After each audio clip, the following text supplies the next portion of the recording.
Candidate number 2 in her long gown, Tyra Luis Gangat de la Rosa.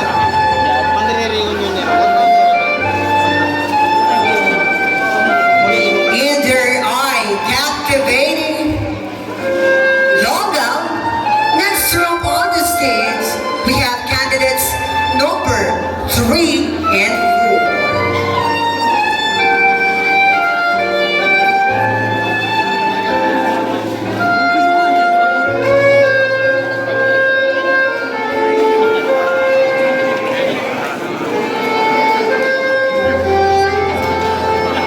In your fascinating long gown, ladies and gents, are candidates number 3 and 4. Candidate number 3, Hayes from Calasiao. She's 22 years of age. She believes in the saying, "Do not do unto others what you do not want." In her dazzling long gown is candidate number 4. From Calasiao. She is 19 years of age, a student of Calasiao Northwestern University.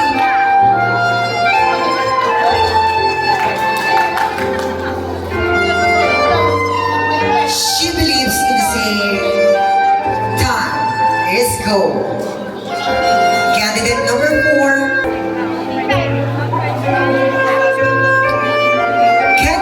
Number 5 is 20 years of age from the young Calasiao.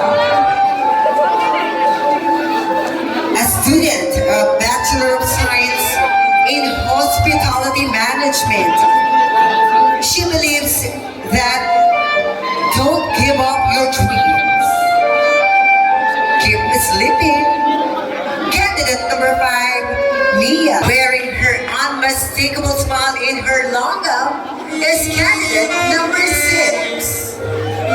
Is 21 years of age from Gabon, Calasiao. She do believes that time is gold. Is 20 years of age from Nagsaing. She do believes that penalty is the key to save innocent individual. Candidate number 7, ladies and gentlemen, Lars Pacheco. While candidate number 8, wearing also her captivating smile, is 22 years of age from Barangay Makabito. At present, she's staying on hotel and restaurant management. She believes that always put yourself into the other's shoes. If you feel that it hurts you, it probably hurt the person too. Candidate number 8, Maria Teresita Winwin Marquez. Still in the long gown competition, next row on stage are candidates number 9 and 10.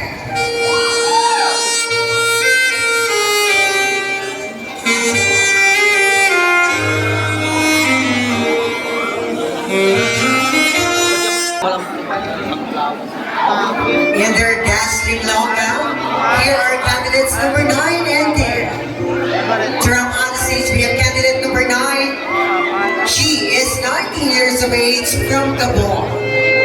She believes that never stop learning because life never stop teaching. Candidate number 9, Patricia Payo. In her long gown is candidate number 10. In 22 years of age, from all age her long gown, next round are candidates number 11 and 12.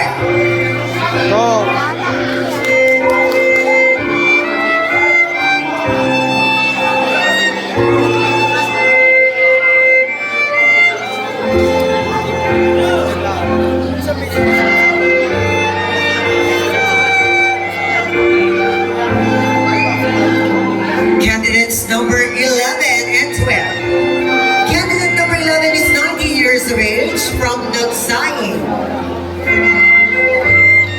She is presently taking a Bachelor of Secondary Education major in Filipino. And her motto in life, and I quote, "I am good enough person to forgive you, but not stupid enough to trust you." Candidate number 11, Pauline Luna.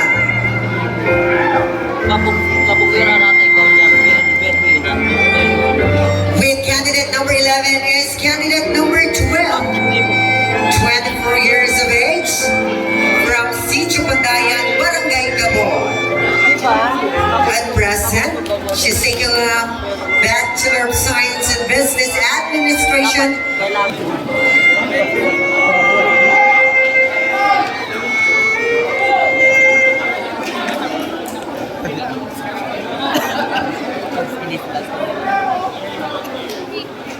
This is still the long gun competition. Next to up on the stage are candidates number 13 and 14. Candidate number 14 is 22 years of age, from Wood, West Calasiao. She believes health is wealth. Candidate number 13, Maria Estefania Nicole Castellioni Lopez.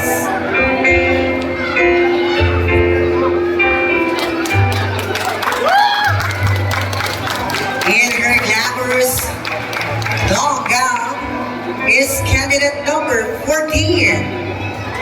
In 22 years of age,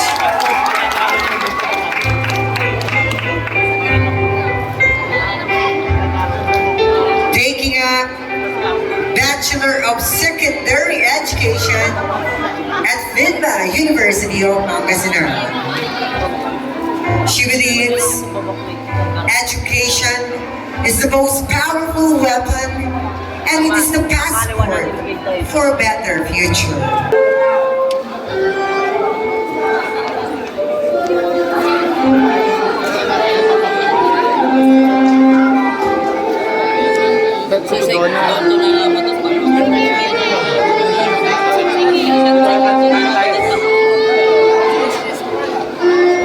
Candidate number 15 is 18 years of age, from Poblacion East Calasiao.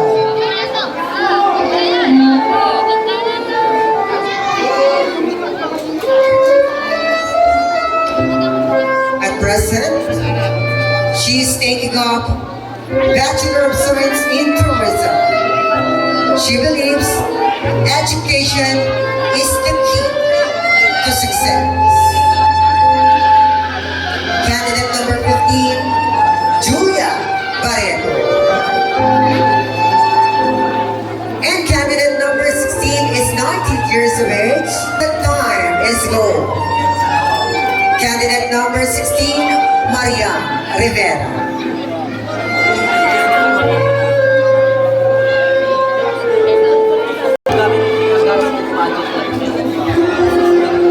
Next candidates who will surely captivate us all are numbers 17 and 18.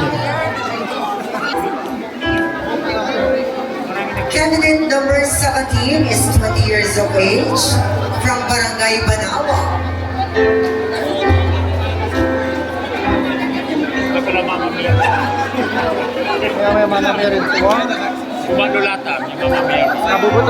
She is an art and design student.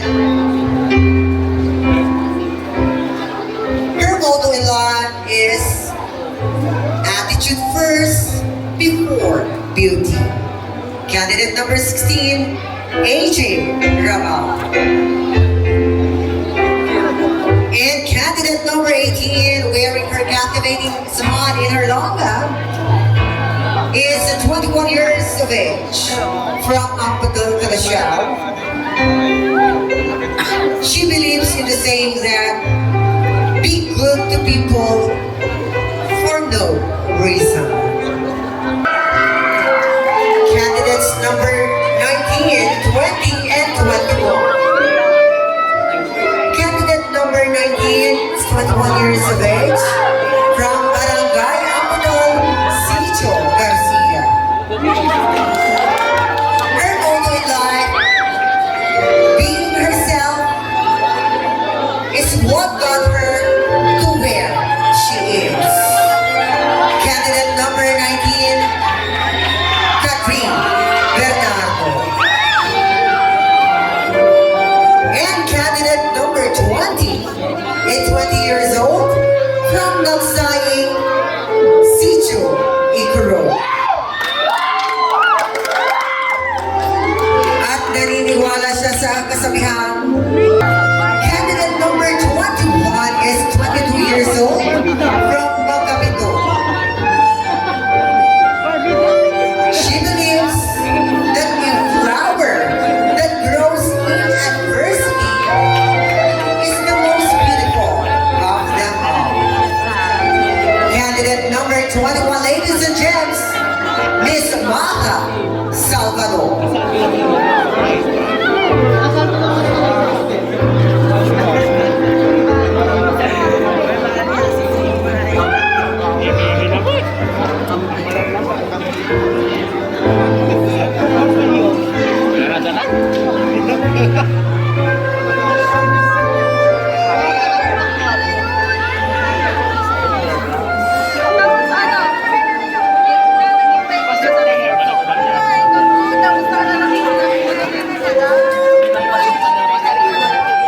Ladies and gents, our 21 lasting candidates in Jerlonga for the Longa competition. I think you have already your own bet.